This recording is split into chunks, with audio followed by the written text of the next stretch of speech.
Subscribe now and press the bell icon. Never miss an update. Hello students, आज के इस video में हम बात करने वाले हैं potential well and periodic oscillations के बारे में, यानी कि विभव कूप और आवर्ती दोलन। तो हमने पिछली वीडियोस में हमने देखी है कि संरक्षी बल क्षेत्र में जो स्थितिज ऊर्जा होती है वो माइनस ग्रेडियंट के बराबर होती है। ऐसे में एक कोई कण लें जो कि स्थितिज ऊर्जा का दूरी के साथ परिवर्तन को मॉडिफाई करे, प्रदर्शित करता हो। जैसे कि यहाँ पे एक कण है, जैसे कि कोई कण ए बी सी डी, इस प्रकार से वो जो है अलग अलग बिंदुओं पर जो है ये गुजर रही है। तो ऐसे में हम कुछ देखें, क्या देखें भाई, कि D U upon D x जो प्रवणता होगी इस स्लोप की, उसका इन अलग अलग पॉइंट पे कुछ मैक्सिमम और कुछ मिनिमम वैल्यूज हमको मिलेगी। जहाँ पे बी और ये जो पॉइंट डी है, इस पे हमको वैल्यू जो है इस स्थितिज ऊर्जा की वैल्यू मैक्सिमम मिलेगी, क्योंकि इसमें थोड़ा सा भी परिवर्तन कर दिया जाए तो बी से जैसे कि हम यहाँ से ये यहाँ पे है, यहाँ से थोड़ा सा भी परिवर्तन करने से बहुत ज़्यादा विस्थापित हो जाएगा। ठीक इसी प्रकार से ये डी से भी थोड़ा विस्थापित करने से बहुत ज़्यादा विस्थापित हो जाती है, बहुत ज़्यादा दूरी ये तय कर लेती है। ठीक है, इस प्रकार से हमको बी और डी पे है स्थितिज ऊर्जा का मान जो है मैक्सिमम मिलती है और वेलोसिटी वैल्यू 0 मिलती है। और जो ए है, ये जो पॉइंट ए है और ये पॉइंट जो सी है, इस पे हमको जो है स्थितिज ऊर्जा की वैल्यू मिनिमम मिलेगी, क्योंकि हमको यहाँ पे अधिक फोर्स अप्लाई करना पड़ेगा जिससे इसका विस्थापन हो सके। ऐसे में हमको स्थितिज ऊर्जा की वैल्यू कम मिलेगी।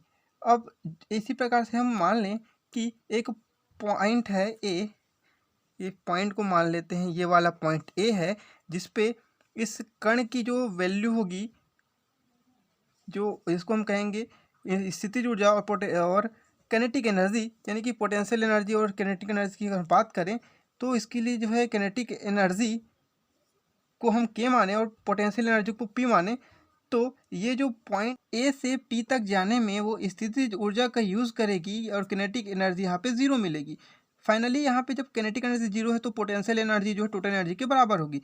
तो यहाँ पॉइंट पी पे पहुँचेगी। पॉइंट पी पे पहुँचने के पश्चात वहाँ पे बलाघूर्ण लेगा, जिसको हम प्रत्यानयन बलाघूर्ण के नाम से जानते हैं। प्रत्यानयन बल के कारण जो है ये पुनः वापस आएगा, और प्रत्यानयन बल के कारण जब वापस आएगा इस पॉइंट ए पे, तो उस टाइम इसकी जो ऊर्जा होगी, गतिज ऊर्जा, यहाँ पे गतिज ऊर्जा काम करेगी, और गतिज ऊर्जा यहाँ पे मैक्सिमम होने के कारण ये पॉइंट ए पे न रुक कर थोड़ी आगे चले जाती है, जिसको हम पॉइंट क्यू के नाम से जानते हैं। इस प्रकार हमको जो है पी और क्यू के बीच एक वक्र मिलता है, एक स्लोप मिलता है, जो कि एक कूप या कप की भांति इस प्रकार से मिलती है, इस प्रकार से एक कप जैसी मिलती है। इस वजह से इसको हम विभव कूप के नाम से जानते हैं। हम इस विभव कूप के लिए इक्वेशंस फाइंड आउट करें।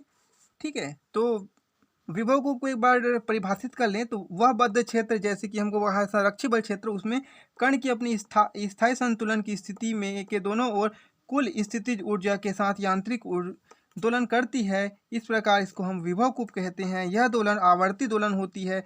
स्थायी संतुलन की स्थिति में हम जो है x = x0 लिखते हैं। किसी बिंदु x पर स्थितिज ऊर्जा को हम क्या माने, u = fx माने।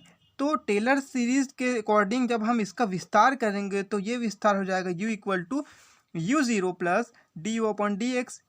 कहाँ पे भाई, संतुलन बिंदु, यानी कि x = x0 पे into x - x0 plus d2u/dx² into D, ये कहाँ पे भाई, x = x0 यानी कि संतुलन बिंदु पर, इंटू x - x0 / 2 फैक्टोरियल, यहाँ पे x - x0 का स्क्वायर रहेगा, प्लस इस प्रकार से हम इसको विस्तार कर पाते हैं।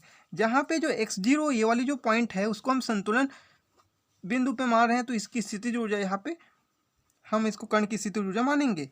और स्थायी संतुलन की जो स्थिति आएगी, जिसको हम कह रहे हैं भाई, चित्र से देखें तो ये वाली पॉइंट संतुलन बिंदु x = x0 पे क्या हो रहा है भाई, ये कि du/dx = 0 मिलेगी। जैसे कि हमने बात की थी पॉइंट ABCD, यहाँ पे हमको इसकी वैल्यू 0 मिलेगी। साथ ही साथ d2u/dx² संतुलन बिंदु पर यह जो है हमको इसकी वैल्यू एक पॉजिटिव मिलेगी, जिसको हम जानेंगे कैनेटिक एनर्जी। के इक्वल टू किनेटिक एनर्जी जो हमको मिलेगी पॉजिटिव, जिसके कारण जो है पॉइंट्स आगे चली जाएंगी। ठीक है, कण जो है आगे चला जाएगा। इसी प्रकार से d3 du upon D X cube X equal to x0 पे ये जो है किनेटिक एनर्जी की वैल्यू को हमने माना k1। तो इस प्रकार से जो इक्वेशन ये वाली आई थी, इसमें हम अगर du upon D X D two U upon D X square, इस प्रकार से हम इसकी वैल्यूज रखते जाएं तो हमको ये जो इक्वेशन है u इक्वल टू इस प्रकार से मिल जाएगा u0 plus k into X minus x0 का square into divide by factorial 2 plus k1 into X minus x0 का whole square divide by 3 factorial. यहाँ पे देखिए संतुलन की जो स्थिति है वहाँ पे x इक्वल टू 0 को मूल बिंदु अगर हम माने तो ऐसी स्थिति में हमको जो ये वाली जो स्थिति ऊर्जा है वो हमको 0 मिलेगी और फाइनली हमको ये इक्वेशन मिलेगा। x यहाँ पे जो x0 है वहाँ पे x0 है, यहाँ पे हमको 0 रखेंगे तो इस प्रकार हमको मिलेगा k into x square divide by 2 factorial plus k1 into x square divide by 3 factorial. आगे जो सीरीज आती है वो मिलती k2 x square divide by factorial 4। इस प्रकार से हमको ये वैल्यूज मिलती।